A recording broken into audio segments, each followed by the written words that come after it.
O Evangelho segundo Marcos, capítulo 14.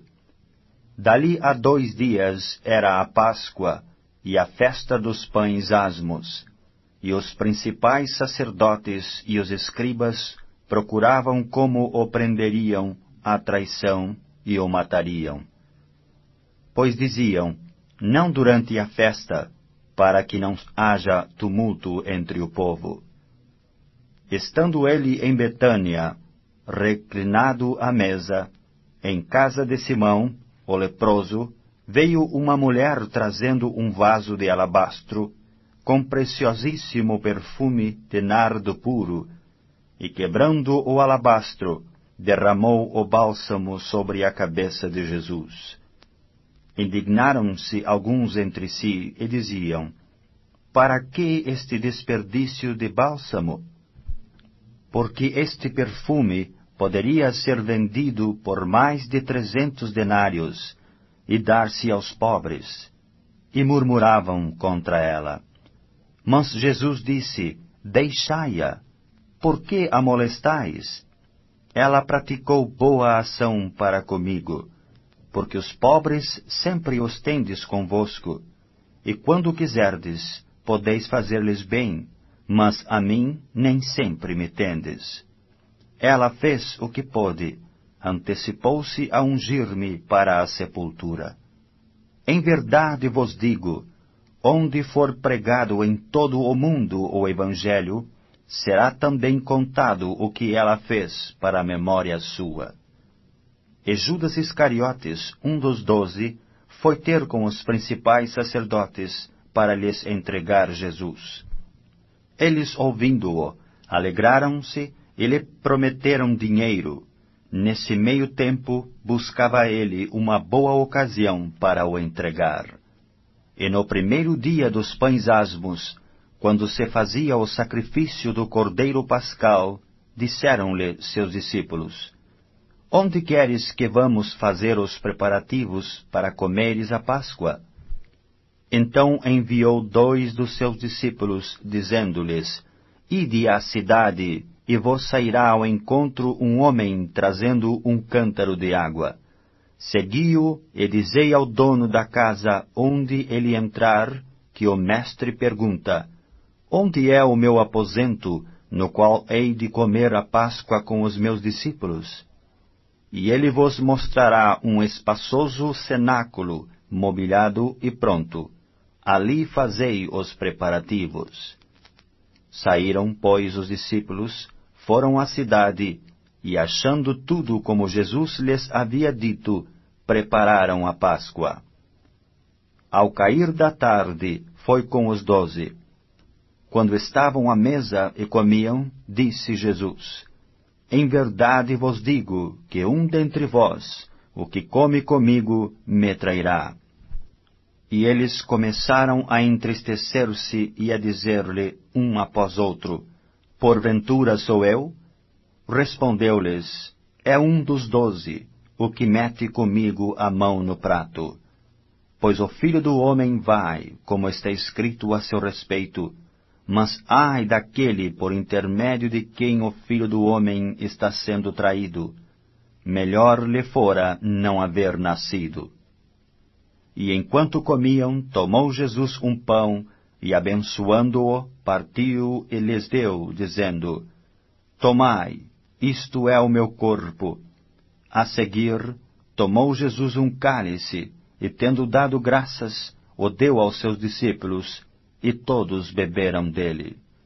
Então lhes disse, isto é o meu sangue, o sangue da nova aliança derramado em favor de muitos.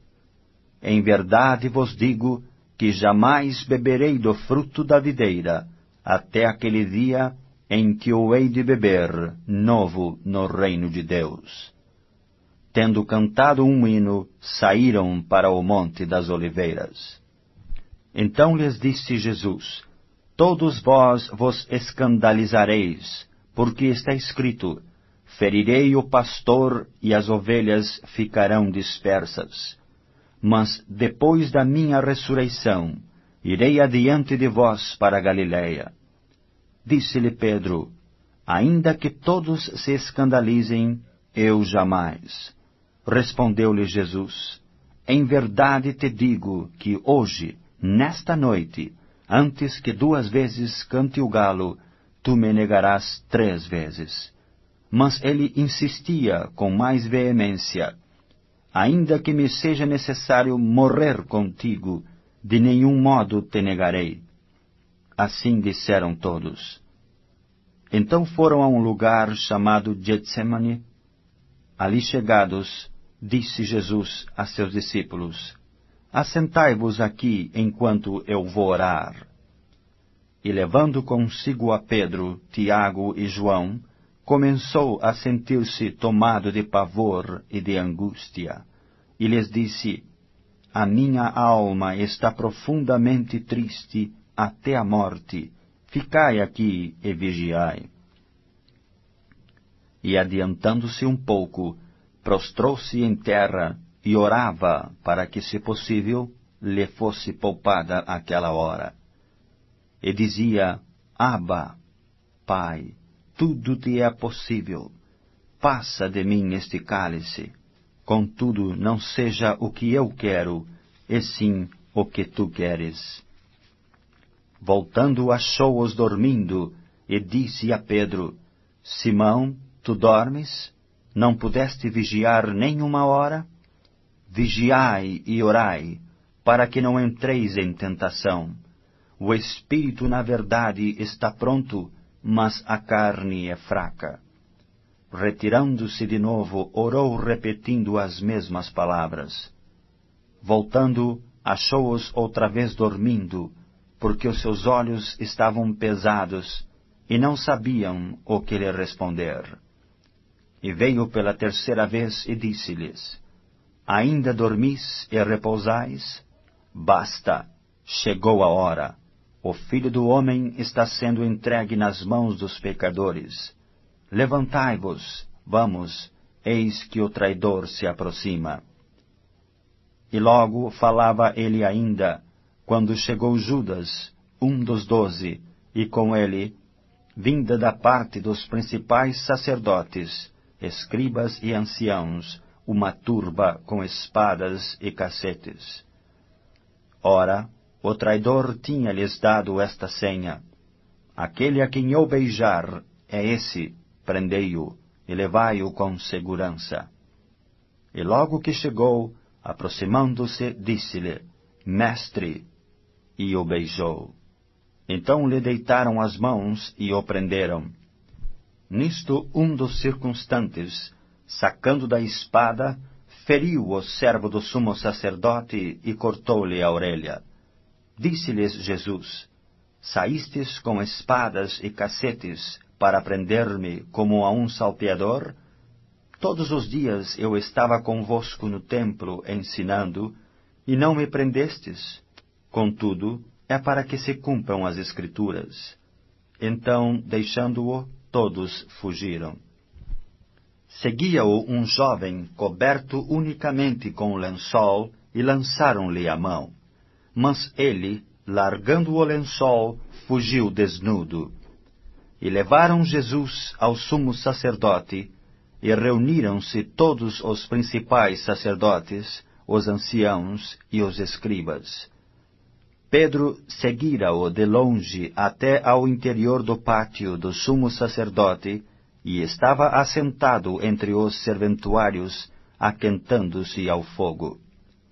E os principais sacerdotes e todo o sinédrio procuravam algum testemunho contra Jesus, para o condenar à morte, e não achavam.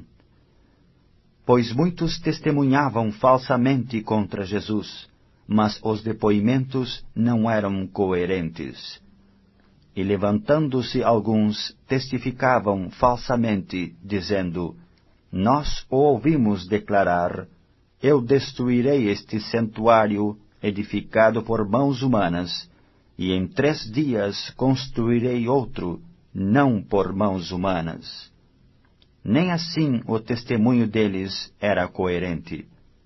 Levantando-se o sumo sacerdote no meio, perguntou a Jesus: Nada respondes? ao que estes depõem contra ti? Ele, porém, guardou silêncio e nada respondeu. Tornou a interrogá-lo o sumo sacerdote e lhe disse: És tu o Cristo, o Filho do Deus bendito? Jesus respondeu: Eu sou, e vereis o Filho do Homem assentado à direita do Todo-Poderoso e vindo com as nuvens do céu. Então o sumo sacerdote rasgou as suas vestes e disse: Que mais necessidade temos de testemunhas? Ouvistes a blasfêmia. Que vos parece? E todos o julgaram réu de morte. Puseram-se alguns a cuspir nele, e cobrir-lhe o rosto, a dar-lhe murros e a dizer-lhe: Profetiza! E os guardas o tomaram a bofetadas. Estando Pedro embaixo no pátio, veio uma das criadas do sumo sacerdote, e vendo a Pedro, que se aquentava, fixou-o e disse: Tu também estavas com Jesus, o Nazareno? Mas ele o negou, dizendo: Não o conheço, nem compreendo o que dizes. E saiu para o alpendre, e o galo cantou. E a criada, vendo-o, tornou a dizer aos circunstantes: Este é um deles. Mas ele outra vez o negou. E pouco depois, os que ali estavam disseram a Pedro: Verdadeiramente és um deles, porque também tu és Galileu. Ele, porém, começou a praguejar e a jurar: Não conheço esse homem de quem falais. E logo cantou o galo pela segunda vez. Então Pedro se lembrou da palavra que Jesus lhe dissera: Antes que 2 vezes cante o galo, tu me negarás 3 vezes. E caindo em si, desatou a chorar.